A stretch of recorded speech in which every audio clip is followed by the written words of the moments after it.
the gains and the big wins in our life don't happen with just one or two things that we've done. It really is an accumulation of small actions over time.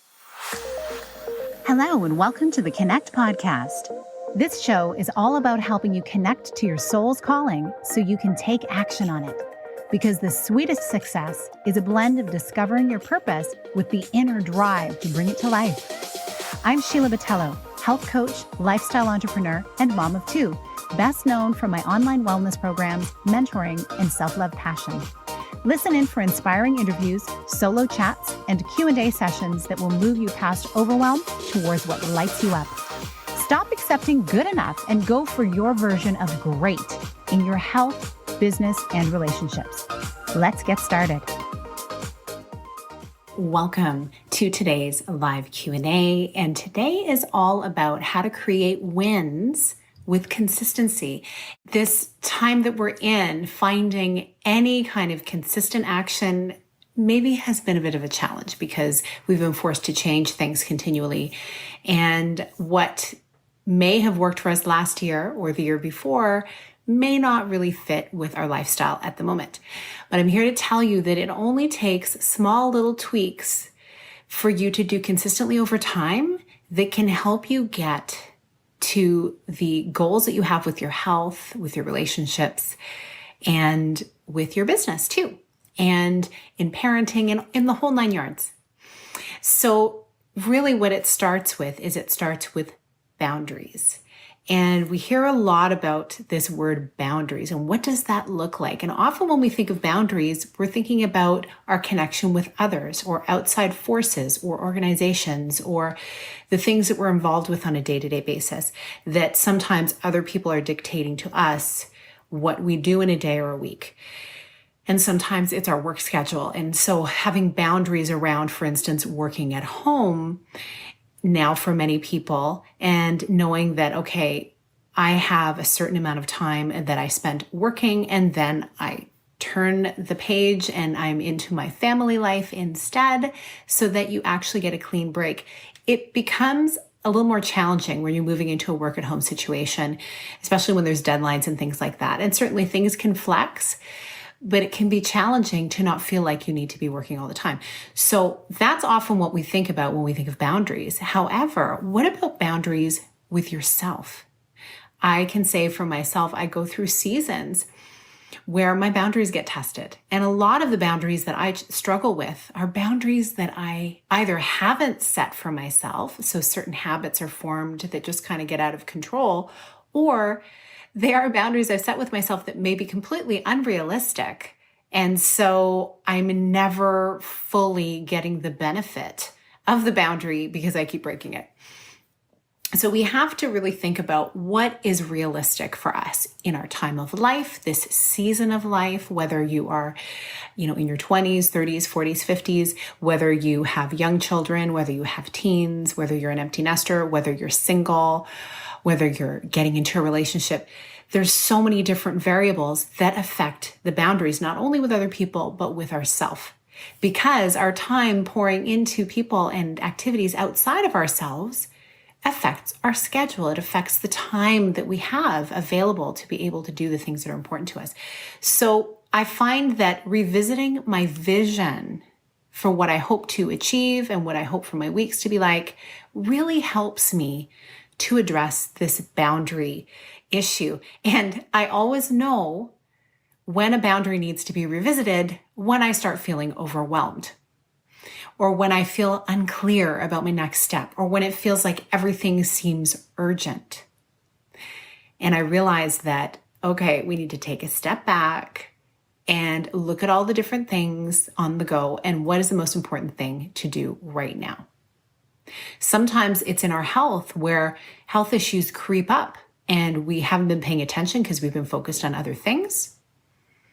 And so taking the space to recalibrate and look at how do we really want to be feeling? How do we want to be showing up in our health?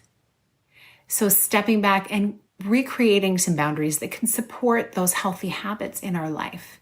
So that's really important. So boundaries, everything starts with boundaries. And the next thing that is very important is making sure that your consistent actions are actually supporting your intentions. So when you revisit this boundary, let's say you want to be getting a really good workout in first thing in the morning, and it's been challenging for you to do because of all the various things that have changed in your life, or it's always been a struggle for you to get up earlier to do this. The place that we really need to start is the night before. And what is our bedtime situation looking like? And are we getting to bed at a decent hour so we're getting enough rest so we're waking up ready to go? And often we might make choices in the moment that really don't support the things that we want to achieve. We'll think, oh, but this book is really good, or this show or this series is really good. Just one more episode and then I'll go to bed and I'll be able to get up. No problem. I feel great right now. Guilty, done that a lot. And then you wake up and you end up dragging through the day because you're just not rested. And maybe the workout that you tried to do, you didn't really get anywhere with it because your energy wasn't there. So it's like having that picture in front of you of what it is that you want to achieve so that you can actually get up at the decent hour and do the thing. And then when you do that enough times and that becomes a habit, you're able to really move forward towards your goals. So one thing I've found very, very powerful in helping me to really make my consistent actions support my intentions is to get accountability, to have someone support me in that, to tell someone close to me who I know is going to hold me to what I'm saying. This is what I want to do. Please, if I need to be getting to bed earlier and I'm just not, remind me and support me that I'm going to regret it if I don't, right? Like having that accountability is super important. And it's helped me a lot. And it's also helped me look at, for this particular example, I think a lot of people experience this, especially people who may be struggling with sleep, is what are all of the different things? What's the bedtime routine that I need to help to support my sleep, etc., so that I can have a better day and a better week and have the energy that I need. So having that support could also mean the people in your family, or if you're living alone, people who can support you from outside with like a phone call or a text to remind you, but in your home to make it a very relaxing environment so that you're ready to tone down and just drift into the quiet, peaceful night so that you're ready to sleep. It doesn't just happen. You need to create the environment. And so having people to support you in that is incredibly important and incredibly helpful. And I've needed to deal with this in my own time as well, in my own family circumstance, where things keep shifting as my kids are getting older and all of the things kind of are up in the air at times. And so I need to be really firm with my own boundaries. And the beautiful thing is when people love you, they will support you in the things you want to achieve. And sleep is just so foundational for health. And I'm finding it even more when it comes to this phase of my life, the perimenopausal phase. I've always been a great sleeper, and yet certain things I find are impeding on that at times. So I really need to be extra aware of how to handle that. And one of the things also, and we go back to boundaries, is looking at the time that we spend in front of screens, the time we spend on social media, and how much am I consuming versus what am I actually putting out, and the value I'm putting out into the world, into my relationships, into real-time relationships. So incredibly important to look at that. It's probably one of the most challenging things right now because there's so much information flying around us and we don't want to miss anything. And so when that happens, our minds have a hard time slowing down. So I'm just talking about sleep and getting a workout in the morning. This could pertain to anything in your life, but I thought I'd give you an example so you can see, how does this apply for you? Is there something that you are trying to create a consistent habit around in your life to help move you forward, and you just don't feel like you're getting anywhere? Well, again, you start with your boundary, and then you make sure you have consistent actions that are supporting the vision that you want to achieve. And you know what? Start small.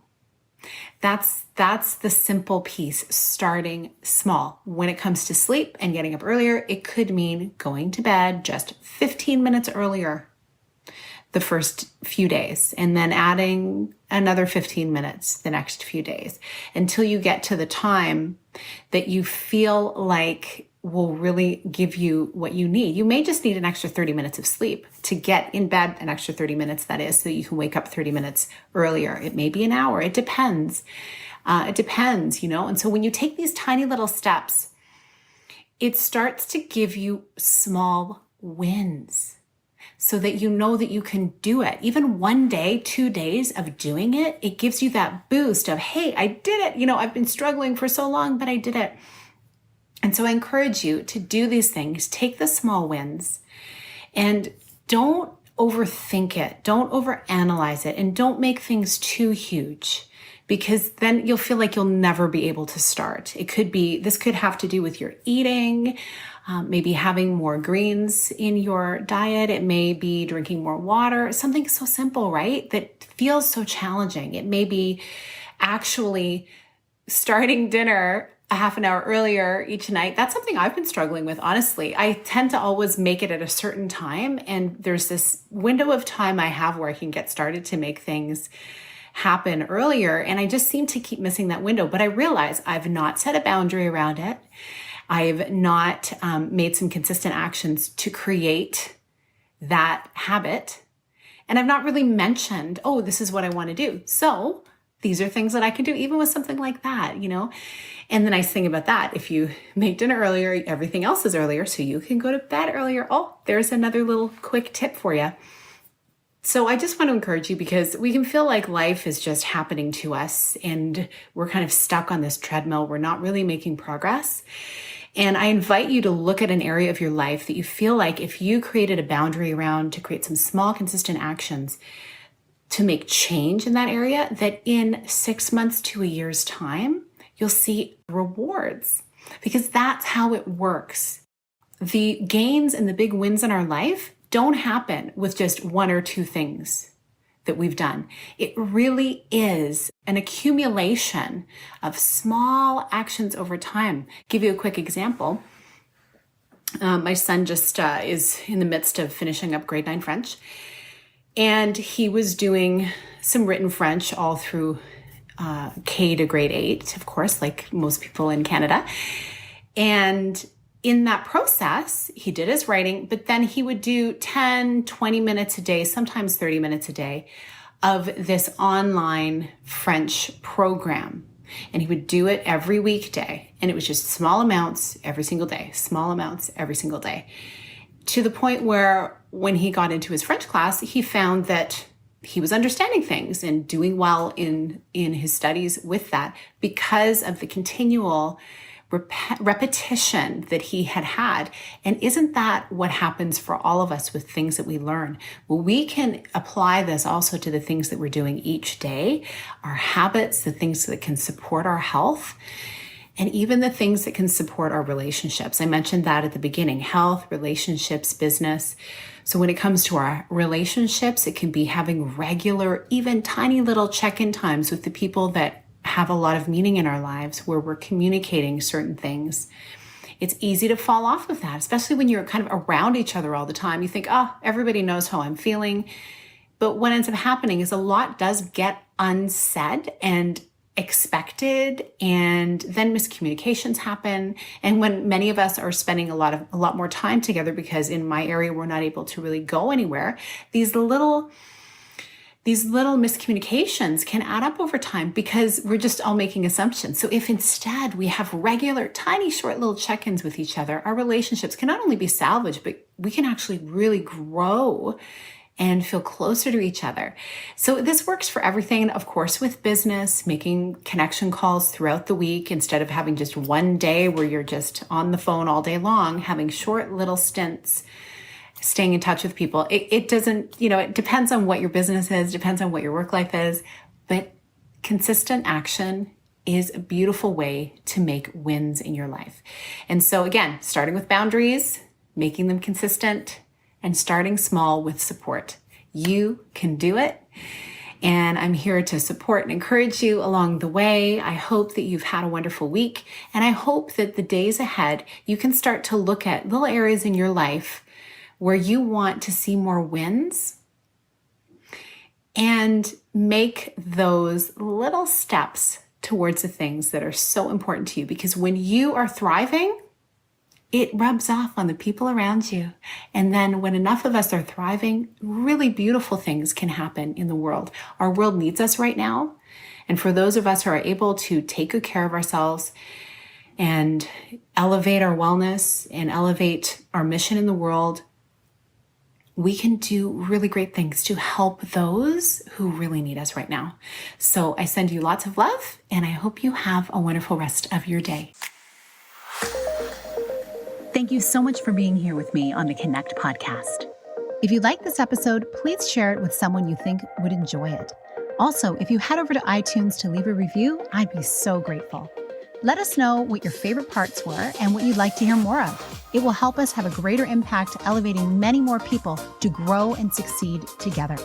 See you next time.